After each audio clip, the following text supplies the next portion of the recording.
So just explain a little bit about why Microsoft wanted to do the beta run for Halo 3. It's not really been done before.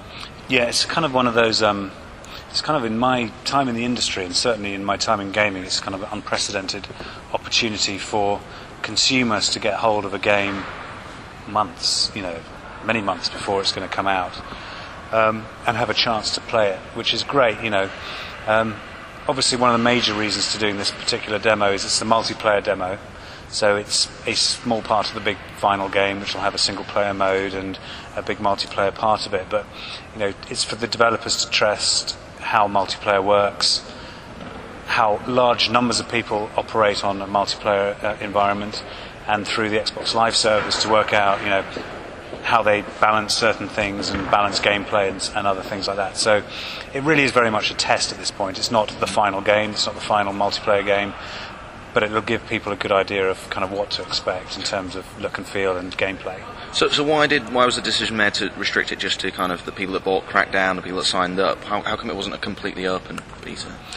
I think, to be honest, I don't know the exact answer to that, but I think one of the major reasons is you always need a vehicle to be able to deliver these kind of things. You need some kind of access code, some kind of key to get on it. Crackdown is probably the main way people will get through onto the multiplayer beta. There were a few codes given out as prizes in various territories, but Crackdown's clearly the easiest way to get through it. And we felt that was a game that probably lent itself best to the Halo multiplayer audience in terms of reasonably committed gamers who probably got Xbox Live and therefore would relish the opportunity to get on the beta. I think if you open it up too much, then you have the risk of it being confusing potentially to actually access it. So we're being reasonably targeted in who we're trying to get on the beta, although obviously in terms of who plays Halo ultimately we want to broaden that out into the very much mass market gamer as well. So what's Bungie planning to take away from the whole beta test? As I said, I don't know much about their plans, but they're certainly going to be monitoring the live service very, very, very closely. So they'll be checking out, I guess, as much, not just physically how many people are playing, and so to make sure that the service can take a volume of people, but it's also testing out what kind of game modes are preferable over others.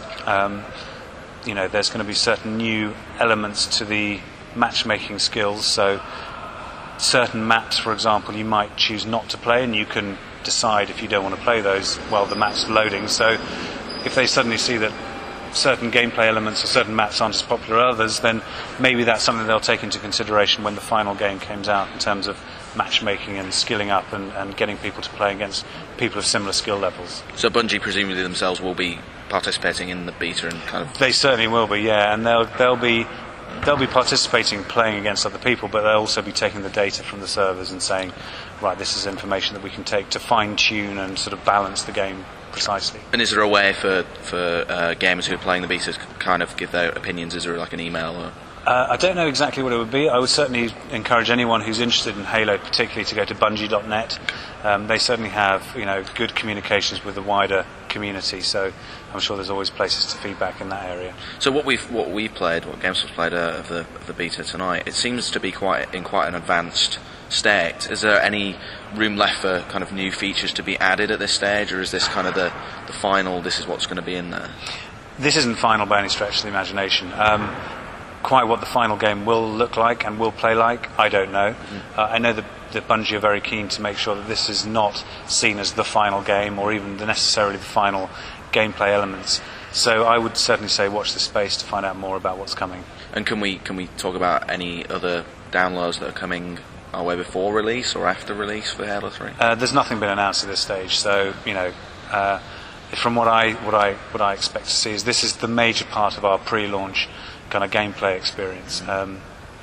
Keep your eyes out, keep your eyes posted in case anything else pops up. And do you have any idea at this stage how many people we can expect to see taking part in the beta overall? Well, globally, anyone who's bought Crackdown can access this. Okay. That is, I don't know exactly how many, but it's probably hundreds of thousands of people will be able to access this. Okay. It is not limited, so anyone who has a copy of Crackdown can guarantee that they can download and access the Halo multiplayer beta. So if you want to get involved, I suggest you get a copy of Crackdown if you haven't already. All right, that's great. Thanks for your time. No, pleasure. Appreciate it.